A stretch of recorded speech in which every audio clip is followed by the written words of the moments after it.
What's up, guys? Dre here. Back at the forefront of our message again. Right? It's gonna be a little different this live. Share this video, when you arrive. Let's see how large my audience can grow, and I'll see how comfortable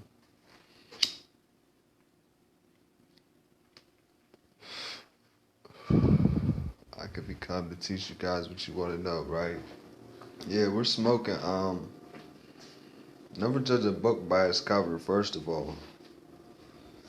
You guys all got something against smoking. You want to grow your business, but you got something against smoking. And you got all these people who want to quit smoking, but smoking. You want to turn them away from your business because your opinions of smoking. Get the fuck out our face, right? Sometimes certain energy is called to move certain things. So understand curse words, right? Why don't we want the little kids to say them?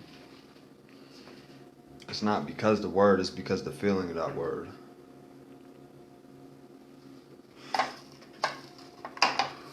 What's up?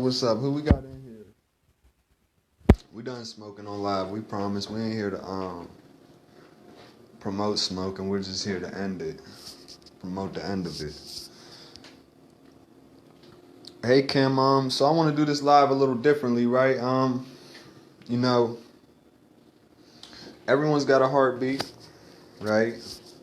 Everyone's got something in their heart they want to share. I want to see if there's anything anyone wants to share with me from their heart that they need answers on. Right? Does anyone have anything from their heart? Something, maybe even something you need to get off your chest that you don't understand about yourself. And I'll see if I can shed some light on it. I'm not sure who the viewer is right now. Is it still you, Kim? I'm going to put this email here, right? We ain't going to talk about money this live. We're just gonna we're gonna put the business below for you guys, right? And let's dive into this thing. Let's start with the good. Let's see if we can find something in here, right?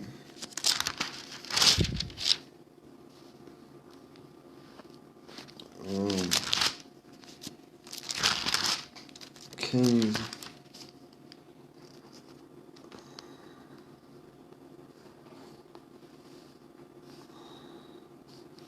Whom hast thou reproached and blasphemed, and against whom? Reproach. When we awoke, who do we reapproach when we reach this world, this level, whatever you want to call it, and blasphemy? Who has reproached and blasphemed, right? So, who has reapproached what they knew was already there and said something against it? That's what 2 Kings 2:19, if the Lord is the one who wrote this book, is that how he would have meant it? Or would it be some different twisted way that makes more sense than what I said? So if you guys got some thoughts on that, feel free to share. I'm going to check the time now, right? So I'm looking for my answer around 3:40. And against whom hast thou exalted thy voice? And against whom hast thou exalted? What's exalted mean? Thy voice. And against whom? So, reproached and blasphemed. Well, reproached, that's how they went against. Blasphemed, exalted. Spoke that they were against, I guess. Is that what's it mean to exalt, viewer? I need to know. I'm unsure. But I don't know for sure. I'm guessing. I feel, but I don't know for sure. Thy voice, right? Whom hast thou reapproached and blasphemed, right? Who, when we woke up, or when something happened that caused an awakening, right? Or when we awake, who will reapproach? When you wake up, something. Who will reapproach that and blasphemize that?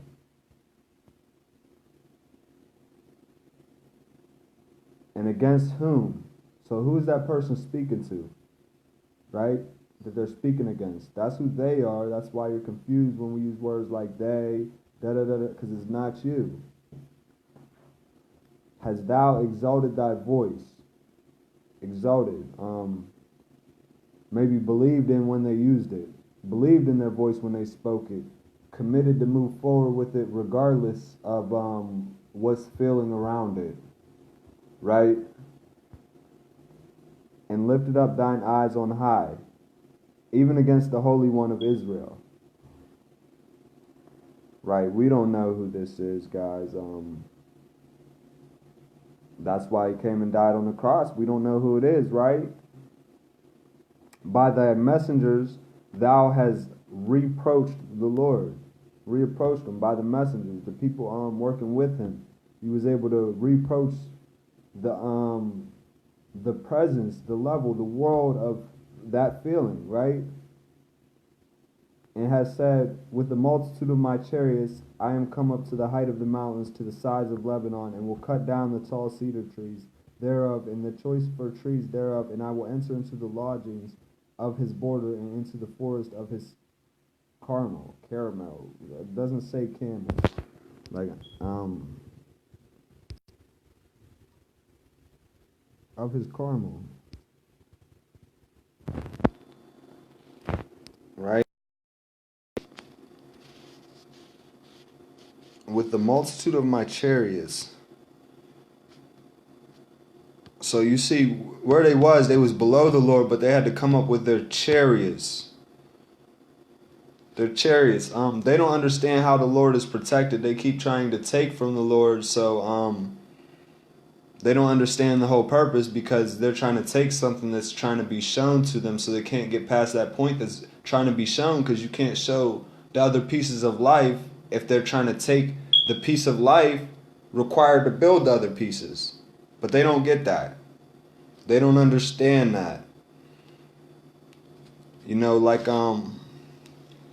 we had an angel actually go live earlier. Well, I believe in my heart she was here serving a purpose that I know all too familiar. My fear is she won't recognize me.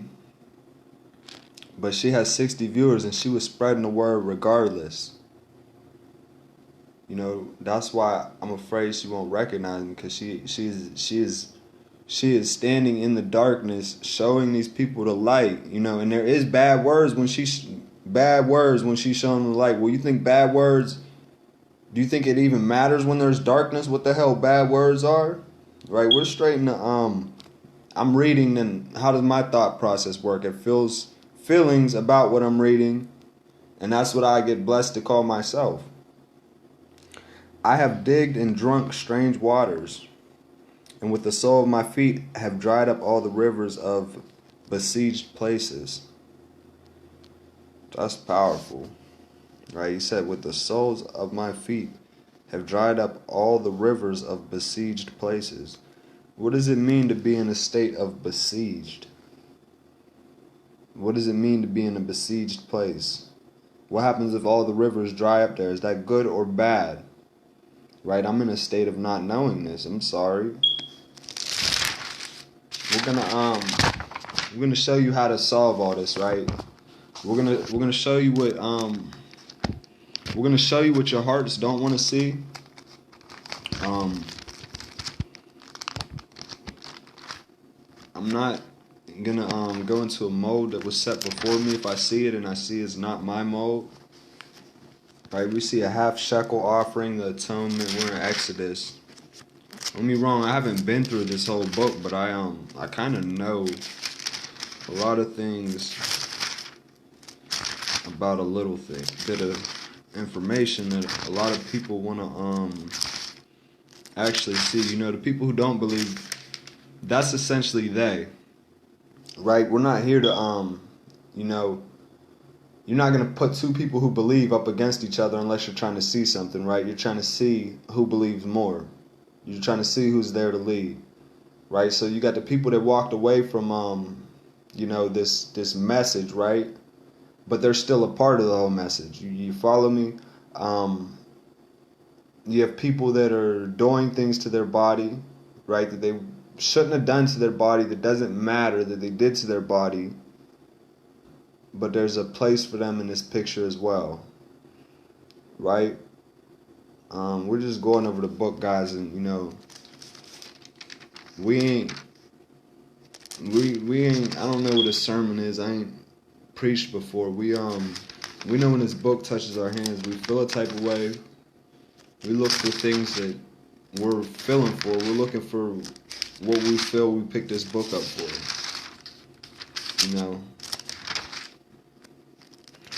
Isn't that what they're always looking for, even when they read the book fully anyway? You see, it's always there. That's why they can't find it, because they're looking for something that's already there. There's nothing to look for. It's the wrong action. There could be something to choose, though. We've all been tricked and confused. There could be something to choose, right? We're 24, guys. We denounce the church, right? I'll show you why right here, because if I look at Facebook Live, this is my church. It's Mark Zuckerberg's, all the content's here, but we're gonna show you why we denounce the church, right? Because there's things in this book that I ain't never heard a church say, and if they was here to protect me, shouldn't they have told me these things? Or they just say, go to the book, read all the scary parts by yourself, you figure it out. What the fuck do they really know? Right? They forget the part of Revelations that says, those who say they are Jews and they are not, they actually worship the synagogue of Satan. Is that because the church is, being supported by the Jews who say they are Jews and they are not? So does that, since they're being supported by them, do they have to disinclude certain messages, which means they have to lead a certain way? So which way are those churches leading? And then whose feet do they have to fall before? Right? They have to fall if they're doing something blasphemous. Right? That's if. They said not to question it, but if questioning helps you understand what's being said, maybe you should question it. It says in, whoever wrote this again, right? Let's see the last red words, right? They told us the red words mean something so we wouldn't forget shortly. He which testifieth these saith, surely I come quickly. Amen. Even so come. These are parts they made up. You know how I know they made them up? Because the grace of your Lord Jesus, even so come Lord Jesus. Like, they made it a point to end it like this. So you accepted that name so you could never see the real name when the real name was in your face. If you look back to the 16th century, you would know that couldn't be his name. So you would know, even if what I'm saying is true, you still have a name that you need to find. Or a name that you need defined. What I really said was, you still have a name you need to find. So, think about the greater trick, right? They say, how you get into heaven? No one comes through my Father but through me. Well, how do they know me? Well, if we're looking for someone with a name that's Jesus, but he was here before the 16th century, that name didn't exist before the 16th century, how would we know this person's name to be able to speak to him, to ask to see the Father? But we don't think we've been tricked. I don't think a lot of people know how to believe. I'm reading the back of the Revelations. Revelations is what everybody's scared of, right? They've been saying we're in Revelations. This is the last time since I was a kid. But then they forget about, well, what if we're in fucking, one of the earlier stories? What if we're in Exodus? Right? Be still and know I am with thee. It says in red letters. See, this is where I have to denounce the red letters because, I take it literally. I know what a J looks like in my head when I look at the letter J, and it's in red letters, and I've been told that the letter J didn't exist in the 16th till the 16th century. If this book was written 2,000 years ago, why would the name be in red letters? Unless they didn't know how to pronounce his name, and then he pronounced his own name, and they figured out how to pronounce his name. That's the only way that would make sense to me.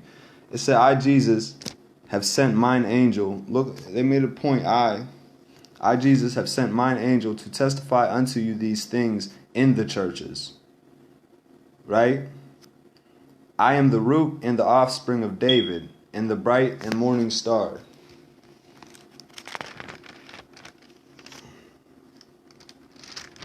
I think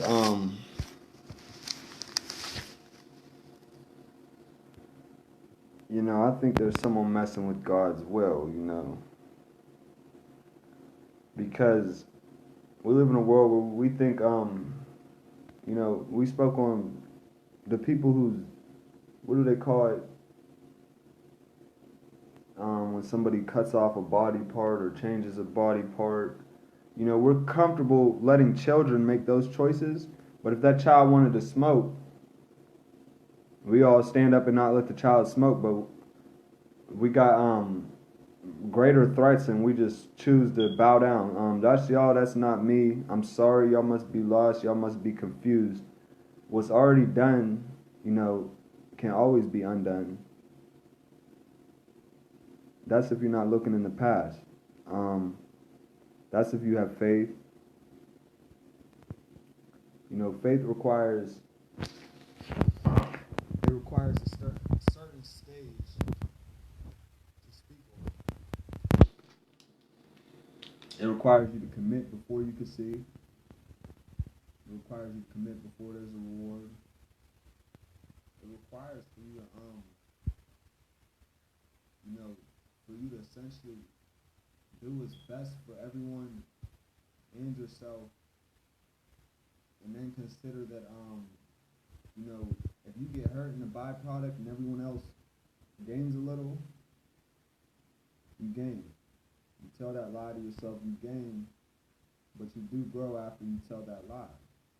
Now we call it a lie because we're in a moment of uncertainty and we're not sure what to call it, right? That's all the lie is. That's all it was. How do you come to multitudes and let them know they've been confused, right? Because everyone has an opinion.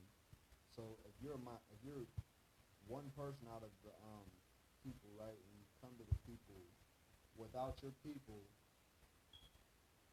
how do you help them who don't want to be helped? I could see the world's confused. When they deny that to me, all right, well, if you're denying that to me, I must be the one confused. I'm going to the next logical step. So if that's me in my heart, I see they're confused, they deny that, so I go to being confused. What part is not true about that? Right? We could get into it. We ain't even, we shared the part of Revelations, but we ain't shared what we wanted to share that is all you need to know. Right? It's the most beautiful part. Because you were all made this way. We, and by you all, I mean, every single, what do they call it? On the last video, she said humanoids. Every single spirit. You look at your child, you see pure beauty. You know why you see pure beauty? Is it because you're choosing to see that? Or is it because the child's pure beauty? You decide and you'll see which decision takes away. Normally, it's the adult's decision. You want to know why? We're looking for it because we want to make sure it's right. I think it's Matthew 6:33, but I can't find Matthew's, right? So when Matthew was lost, how do we find him, right? There's all these parables. 14:05, that's actually in the New Testament. So let's see, when we say New Testament, we don't even really be getting down with the New Testament. But I guess it's here for a reason. Let's see some red words. Believe ye that I am able to do this? They said unto him, Yea, Lord. Then touched he their eyes, saying, According to your faith be it unto you. That's powerful.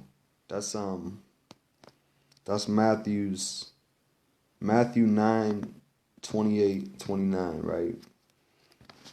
Let's read a little more of it, just in case you guys like the voice that reads it, because I know how to believe a certain way when I speak, right? Son, be of good cheer. thy sins be forgiven thee. You know, I don't know all the red words. You know, I be looking, right, the Bible says, always is, always will be, always has been. You know, you could think of a million different ways to say that, right? So, when we look at, you know, us getting saved, had to happen in the past, but we deny ourselves the ability to accept that in the present moment, that it could happen again, that we need saved again, right? That we accept that we're out of the Old Testament.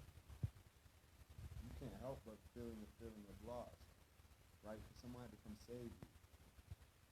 Now, what if they lied and the reason for saving us? What if we did know that we were wicked, right? Which would mean we didn't know our ways, right?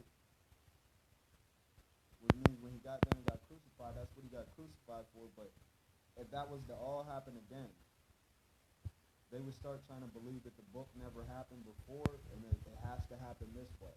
That's what they would believe. That's how I know, you know, there isn't much faith, right? You guys are putting your faith in the past when the past already happened. You got to put your faith in the present moment or in the future because that's in front of you. The past will set you free when someone explains it. Don't get it wrong. But the past, your greatest gift is in this moment. That's why it's called the present. You need to know how to move forward and put your faith in that moment. You already are a master of putting your faith in the past. We all know this. How strong is our past? It holds us back so much. That's how much faith you put in it. Now, if you can see how strong your past was, why can't your future be that strong? Because your belief isn't. But if you get to Matthew 6:33, right? There's certain things I want to tell you guys, right? I don't know if this is it.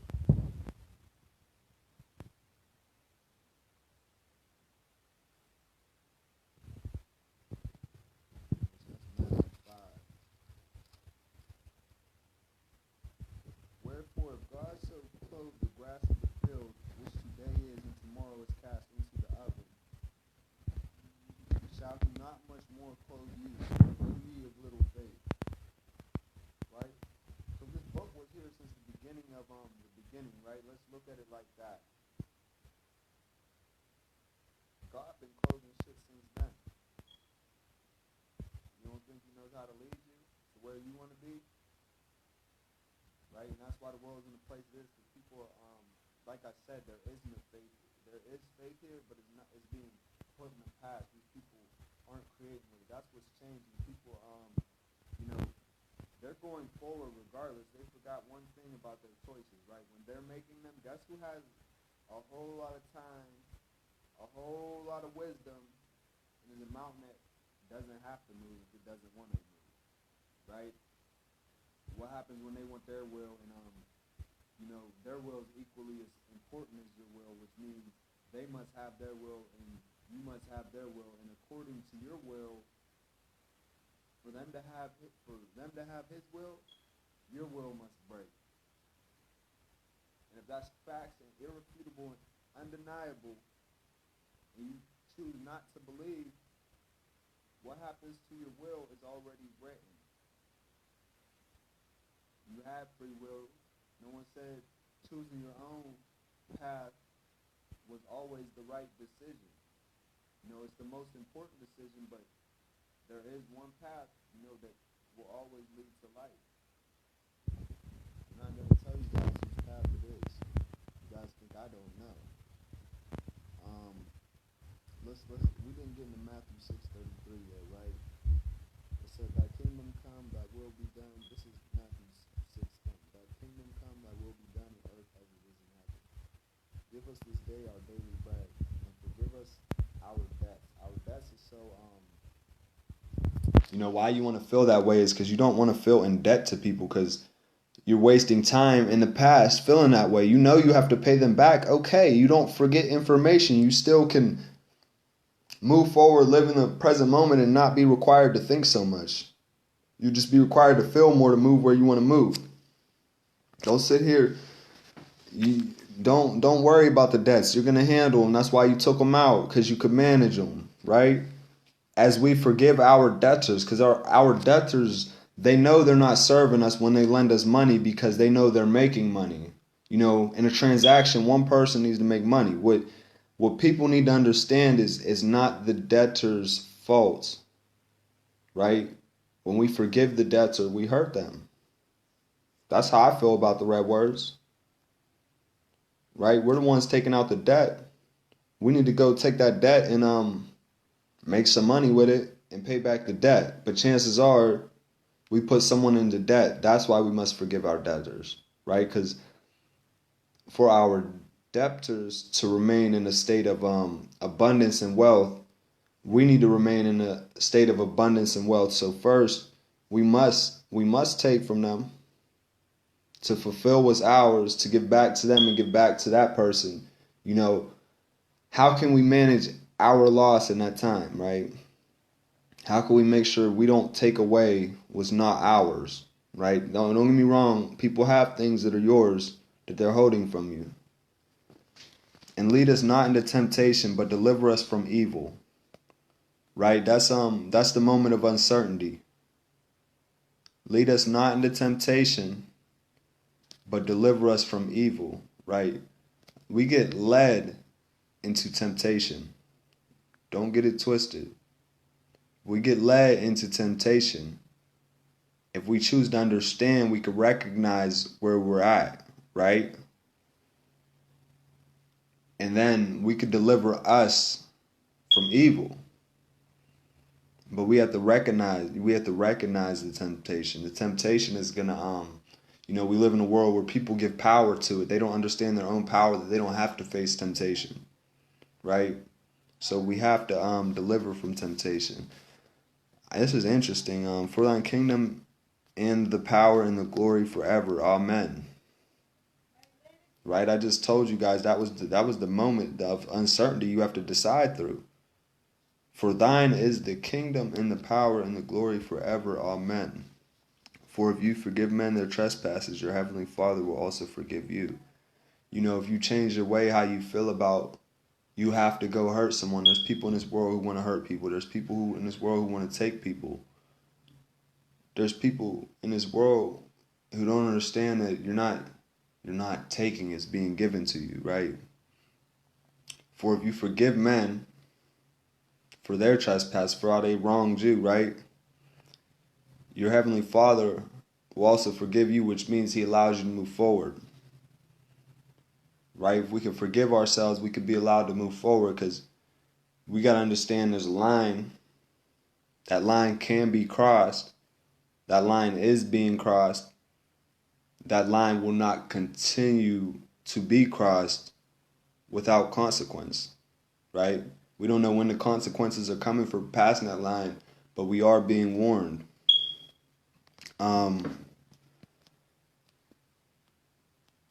But if you forgive not men their trespasses, right? If you can't forgive other person for hurting you, you're going to hold that hurt in your heart, and you're going to want to go out and hurt them. And what happens when you don't hurt them, but that hurt's still in your heart, and there's a person there that, they're asking for it that day, right? That's why there's no forgiveness when you don't forgive. Moreover, when you fast, be not as the hypocrites of a sad countenance, for they disfigure their faces, that they may appear unto men to fast. Verily,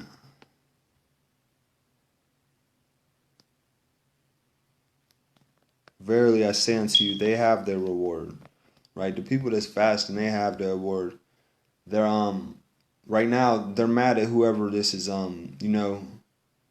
whoever's gonna fast that isn't a countenance, right?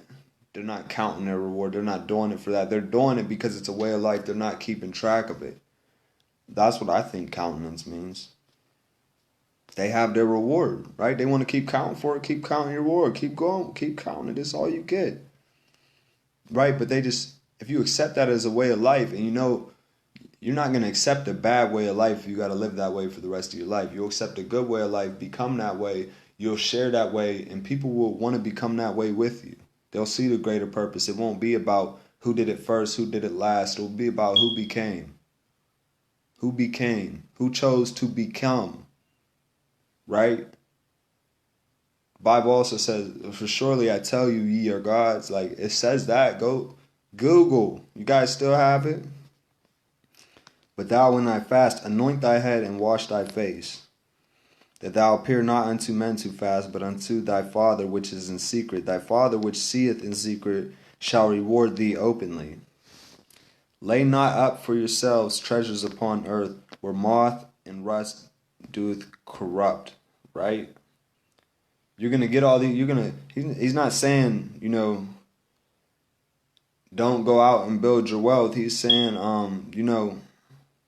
don't get to that point where it's your treasure, it's all that you treasure, because your real treasure is in your heart, right? But if you trick yourself that your treasure is outside of you, what happens when you leave and your treasure is still on this planet? But you believed your treasure was outside of you. You became where you believed. You became that treasure. You became that object. I don't know. That's scary. I don't know if that's how it is. Right? But we're supposed to remain the treasure in our heart. I think a lot of people, I think they do a good job on this. I really do. Because where moth and rust doeth, I guess that means where it happens and it corrupts, and where thieves break through and steal, you're investing your treasure and your emotions in there. You're leaving it all there for, okay, let's make all this a metaphorical conversation, right? You're leaving your treasure chest there. People are coming to take from your treasure chest, right? The thieves, they're coming to break through and steal. Don't put your treasure upon the earth. Don't put it on anything upon the earth. Your vessel is upon the earth. Maybe it's not safe to leave it in your vessel.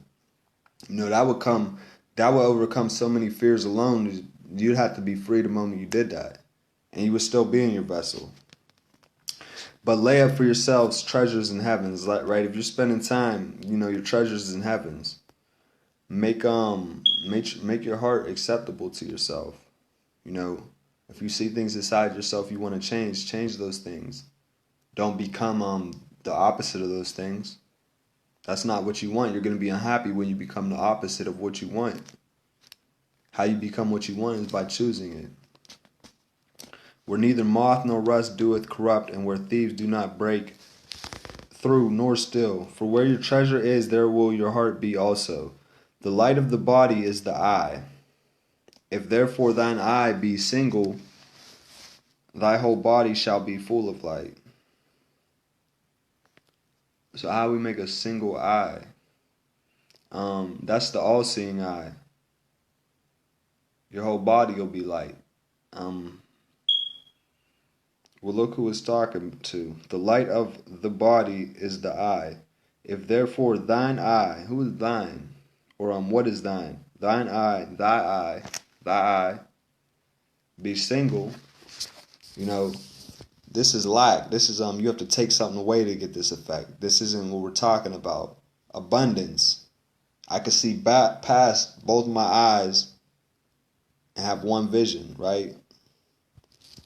That could be the all-seeing eye. Maybe everyone can access it and know the information they need. I don't know. It's got to be your heart's desire. Thy whole body shall be full of light. It doesn't matter if you give away too much. When somebody accepts what you give away, they become part of the light. They can't use that for ill intentions, whether they like it or not. The only way out is through leaving. And when they leave, they will go back to the darkness, and we go rescue them again. That's what we do. But if thine eye be evil, thy whole body shall be full of darkness. If therefore the light that in thee be darkness, how great is that darkness? Right? But if thine eye be evil, thy whole body shall be full of darkness. If therefore the light that is in the darkness, if therefore the light that is in thee be darkness, how great is that darkness? How great is the darkness? If there was something that was able to recognize the darkness in you and you couldn't lie to it and you had to answer it, how great is the darkness in your heart that you must change? Right? That's the prerequisites for the exam that that this book is asking. This book is a test in itself. That's why it's called a testament. It's a statement. That's what a testament is. No man can serve two masters, for either he will hate the one and love the other, or else he will hold to the one and despise the other. You cannot serve God and mammon. Therefore I say unto you that take no thought for your life, right? Become that thoughtless form. Like, don't be afraid that you're not going to be here, but become thoughtless. Willingly, blindly, right? And then leave. What ye shall eat, what ye shall drink, nor yet for your body what ye shall put on. Is not the life more than meat? Right? So we could close that book right there and is not the life more than meat, and the body than raiment? Is not the life greater than joy? Right? Put your greatest fear against you. Is your life not greater than that? Now you got a joy. Right? We don't need to water down that example, but some people won't get it that example, so we re-break down that example. This just is not the life, is not the life more than eye? Is not the life more than glasses? Is not the life more than hair? Is not the life more than your vessel, more than my vessel? Is not the life more than our child? Right? We got to be comfortable speaking certain things, because if we're uncomfortable speaking certain things that we're scared that if we speak it, it's going to happen, we harbor that in our heart. You got to get comfortable speaking, or the word will continue to define you. You'll continue to defile yourself by speaking. It says in the beginning of the book, it says every word out the mouth of man will defile man.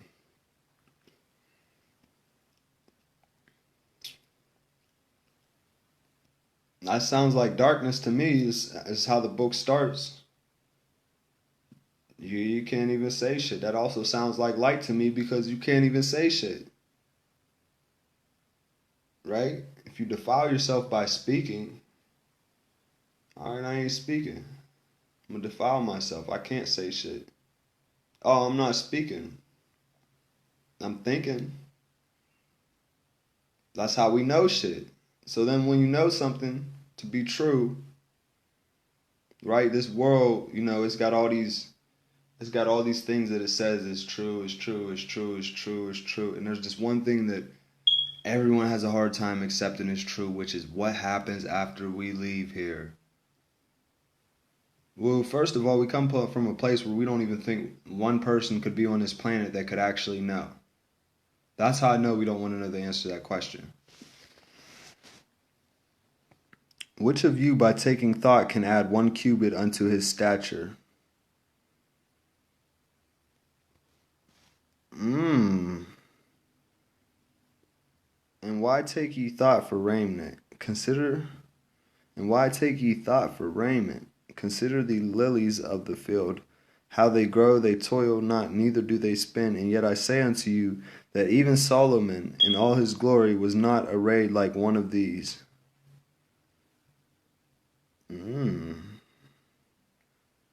So, they toil not, neither do they spin.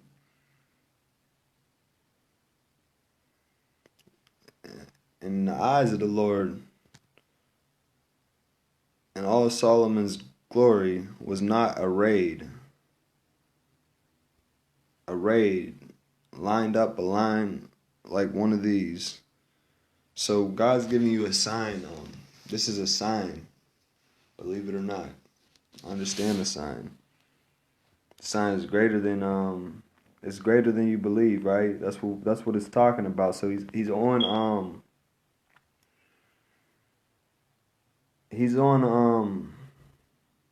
the level he needs to be on. He knows where he needs to bring you. He's figuring out a way to bring you there. So he held the conversation there, even though you thought it was changing. Which of you, by taking thought, can add 1 cubit unto his stature, his being? And why take ye thought for raiment? Why accept your thought for clothing? Or that's how it feels to me. Why accept your thought for clothing, which you know, and he's giving us our answer. Consider the lilies of the field. Well, they want to be lilies, so they're lilies of a field. How do they grow? They grow as a field of lilies. They toil. That sounds like they play. They toil not. They don't play. All right, so they stay in that field, that form, the lily. I don't know if their thoughts are raiment or not. Neither do they spin. So they don't toil or they spin. They don't move. But they be still in it. They're still the lilies, right? The sign here is and yet I say unto you that even Solomon in all his glory was not arrayed like one of these. The Lord is telling you how to be wiser than Solomon.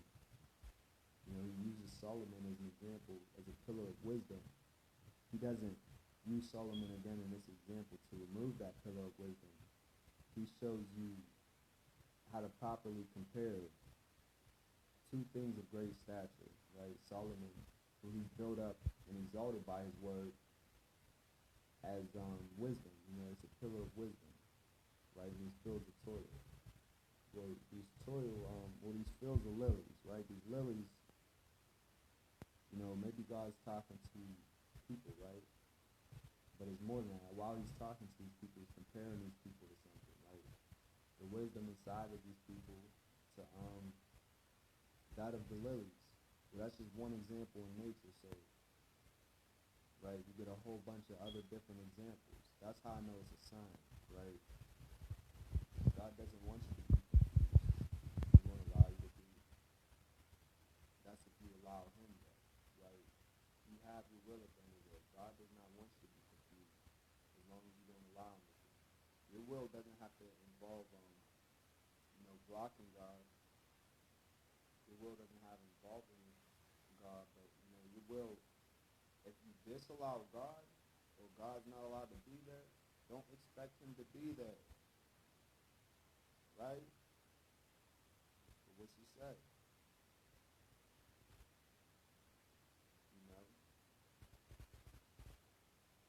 Wherefore, if God so clothed the grass of the field, so the grass of the field, he was clothing the grass as lilies. It didn't toil or spin, which today is and tomorrow is cast into the oven.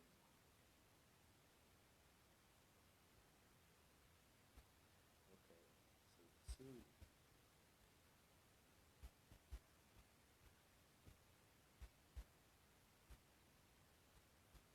Shall he not much more clothe you? Shall he not teach you better than the field? The field doesn't have all the personal emotions. Like the field was compared to Solomon, someone who they acquired all these things here, right? Because he shows you he says the love of money is the root of all evil. If Solomon had money, the Lord still felt highly of him. Maybe there was something in Solomon's heart, which is why Solomon is a wise example to compare to the toils when God's speaking how much he's going to clothe you, right? You need not worry. O ye of little faith. So he knows the faith is very minuscule, right? And he has to work with it. He's going to work with it. Matthew 6:33 is where we were sitting, right?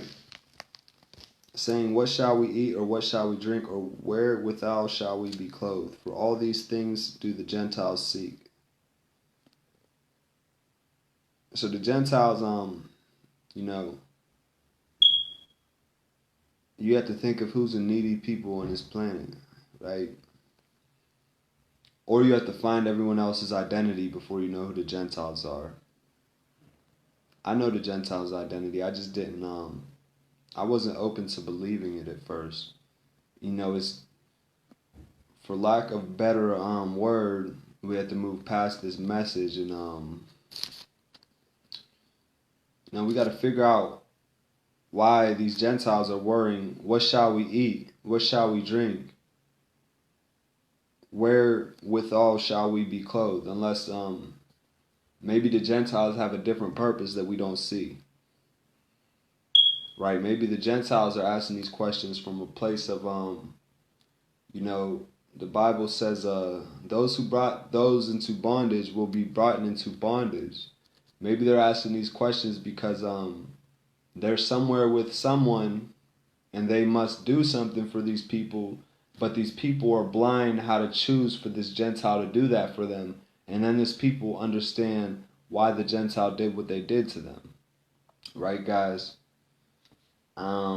What's up, Daquan, Christian, Vanessa? Hey, Vanessa, yeah, I sent you a text earlier, but the biggest, this isn't even the point I was trying to get to, right? Matthew 6:33, but seek ye first the kingdom of God and his righteousness, and all these things shall be added unto you. That's actually the part that changed my heart, when I went through college and high school, I didn't feel like I had low self-esteem, so there was someone that didn't understand what low self-esteem was, first of all, which was me. You pick on other people so you can feel better yourself, right? I came to this prayer, I asked to change my heart, and I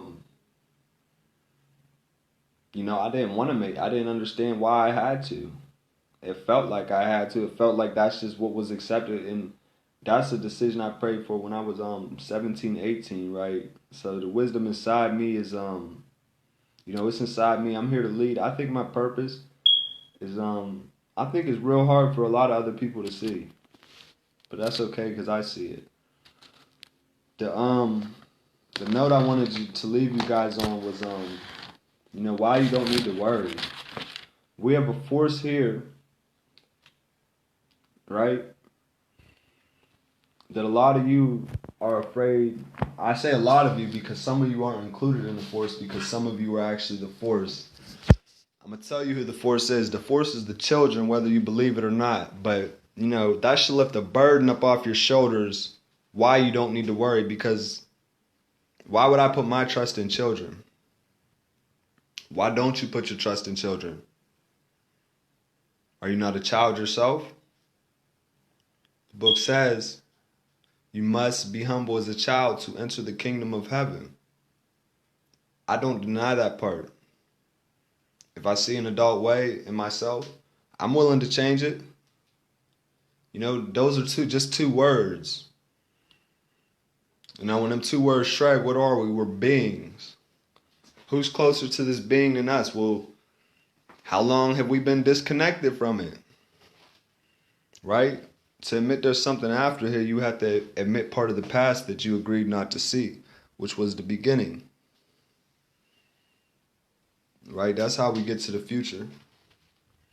It's not that we don't care, it's that we just don't care about the mold that somebody wants to tell us it has to be done this way, right? There's always a better way to do something, but there's nothing quite like your own way of doing what you know is right.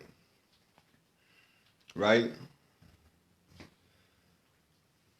Me, I believe that message. I am that message. I'd like to see them take that message from me. That's how I feel. How other people feel from what I've caused by what I've spoken, I know. I just don't care.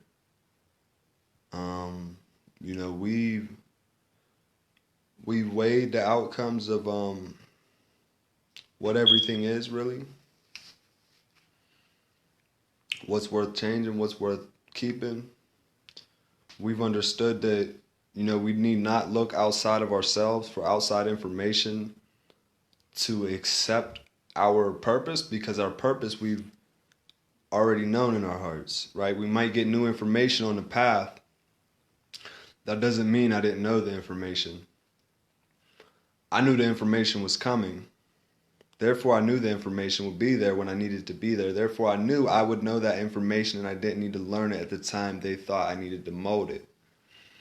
Right? I want to, if you guys are going through anything in your life, I want to use the last few minutes of this live, to invite you in to get to know me.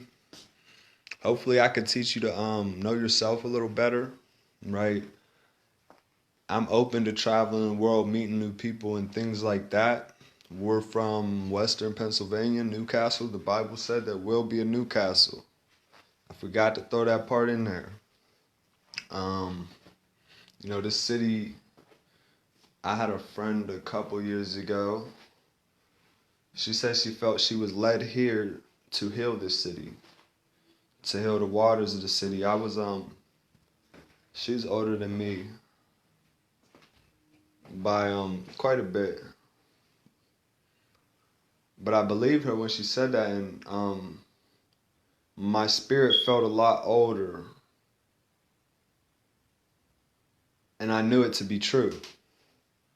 So you understand, there's people here that's walking that, fortunately, you don't have to know about spirituality for it to be true. You could be an old soul that, you're such a fucking old soul that you're just miserable as hell. That's okay, because you know why you're miserable? Because your old soul knows it's going to wake up, and when it wakes up, it's going to have His glory restored to it, the glory that it can't see right now. We're not in our highest form. This is one of our highest forms. This is controllable by our will. If you don't care about that, that's cool, right? I'm in one of my highest forms. I know this isn't my highest form, but it can be if I want it to be. That's my spirit realizing our choice is our highest form. Right? So why would I spend my time here talking about that? Maybe, just maybe, I'm someone's cup of crazy, and they sip that cup of crazy, show me their cup of crazy, and how when you're having a conversation, you say, how was your day? The next person says, how was your day? Maybe we don't want to say, how was your day anymore. We want to say something that hasn't been spoken and then hear something that hasn't been spoken. And then we'll know exactly what it is. Now, if that makes sense, like the world should feel a little more connected. Even though, we put this information out here, we have faith that this message is going to get heard. It's hashtag replay right now, which means we don't have a live audience. Right? I wish I could show you guys something that, will help you see a little bit more, because I always know there is more to see. Guys, this planet is, it's a beautiful place. There's no need to leave, space travel and things like that, but it's okay if we do. There's nothing to be fearful in that journey. Death, we could discuss it, but, when you accept it, it's not really there. We've discussed it. We didn't fit a mold, we've discussed it. We've served somebody's question. We're not afraid to accept a mold. We're afraid to use a mold that someone says is ours, and then that mold be used against us when we know that it's not ours. Right? Two different levels of fear here. Me, you could see we're lost and confused. That sounds like the perfect view, because the truth is always hidden in plain sight.